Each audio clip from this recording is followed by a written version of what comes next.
회계의 정의와 이해관계자. 안녕하세요. 공인회계사 황창현입니다. 회계가 궁금하시다고요? 제가 알려드리겠습니다. 먼저 회사의 경영활동에는 누가 관심을 가질까요? 두말할 것도 없이 경영자와 종업원이 있을 테고 정부, 투자자, 그 외 관련 있는 다수의 사람들이 존재할 수 있겠죠. 우리는 이들을 이해관계자라고 부릅니다. 회계란 다양한 이해관계자가 합리적인 판단이나 경제적 의사결정을 할 수 있도록 기업 실체에 관한 경제적 정보를 식별하고 측정하여 전달하는 과정을 말합니다. 다시 말해 회계는 기업의 경영활동 결과를 기록하고 정리해서 유용하게 사용할 수 있도록 기업의 이해관계자에게 보고하는 일련의 시스템이라고 볼 수 있습니다. 그런데 이런 회계는 왜 필요한 걸까요? 회계의 필요성을 이해하기에 앞서 먼저 우리의 모습을 생각해 보도록 하죠. 우리들 대부분은 직간접적으로 기업과 밀접한 이해관계를 가지고 있습니다. 예를 들어 우리의 가족들 중 누군가는 어떤 회사에 다니거나 기업을 운영하면서 기업과 연관되어 있고요. 간접적으로 우리는 일상생활에 필요한 여러 가지 재화나 용역을 기업으로부터 공급받는 소비 주체로서의 역할을 하고 있습니다. 또한 어떤 분들은 여유 자금을 늘리기 위해 어느 기업의 채권 또는 주식을 매입할 것인지에 관하여 관심을 가지는 투자자이기도 합니다. 이렇게 우리는 기업과 밀접한 관계를 맺는 이해관계자인 셈입니다. 기업을 운영하려면 많던 적던 자본이 필요하죠. 그러면 자본을 어떻게 마련할까요? 돈이 많은 경영자는 전액 자기 자본으로 자본을 조달하겠지만 상당 부분은 일반 투자자나 금융기관들로부터 제공을 받아야 합니다. 이 경우 투자자나 금융기관들은 기업이 잘 운영되고 있는지에 대한 확실한 정보를 알고 싶어 하겠죠. 그래야 투자를 할 수 있을 테니까요. 마찬가지로 종업원, 거래처, 채권자, 정부와 같은 다양한 이해관계자들도 각자의 이해관계에 따라 기업의 실질적인 정보를 알고 싶어 합니다. 아무런 정보도 제공하지 않는 회사에 뭘 믿고 거래를 하고 투자를 할 수 있겠습니까? 따라서 경영자는 기업의 경제적 자원을 제공해준 이해관계자들을 대신해서 책임 있게 경영을 하고 그 성과를 보고해야 하는 책임을 가지게 되고 이를 수탁 책임이라고 합니다. 경제 환경이 점점 복잡해짐에 따라 기업과 이해관계를 이미 갖고 있거나 또는 앞으로 갖고자 하는 많은 사람들이 특정 기업과 관련된 경제적인 의사결정을 해야 하는 경우가 증가하고 있습니다. 그래서 회계 정보를 요구하는데요. 이해관계자들은 회계 정보를 어떻게 활용하는지 한번 살펴볼까요? 먼저 기업의 경영자는 경영 성과를 확인하고 의사결정에 활용하기 위해서 회계 정보를 필요로 합니다. 그리고 주주는 투자의 성과를 확인하고 투자 의사결정에 참고하죠.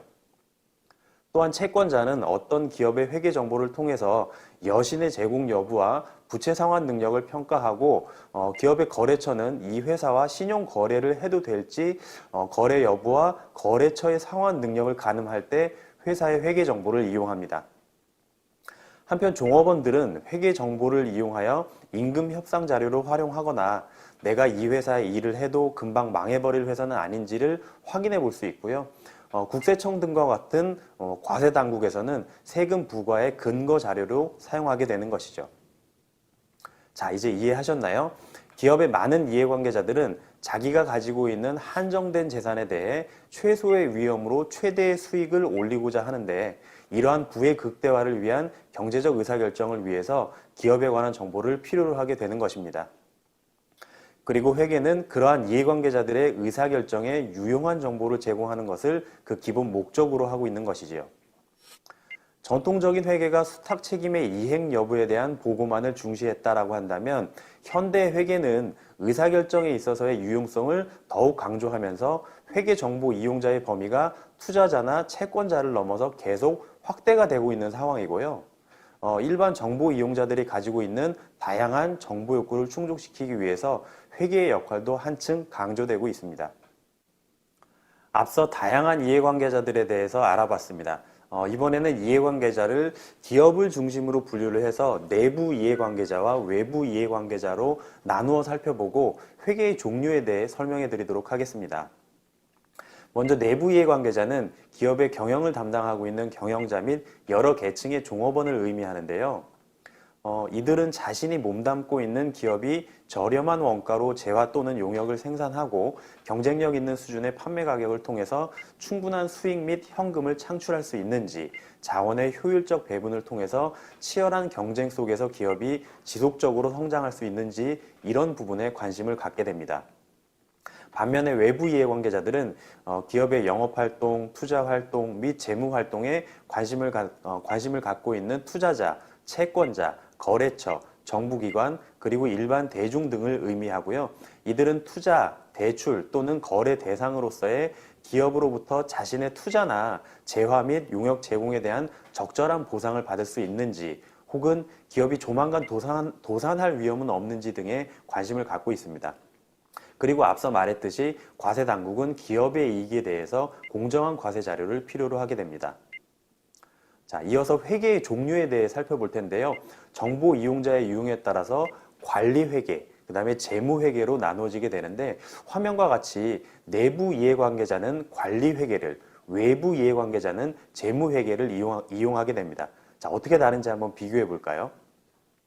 먼저 회계를 이용하는 목적을 살펴보면, 관리 회계는 경영 활동을 계획하거나 통제하기 위한 의사결정의 근거 자료로 내부 보고 목적이 있어서 주로 경영진과 같은 회사 내부 정보 이용자들이 이용합니다.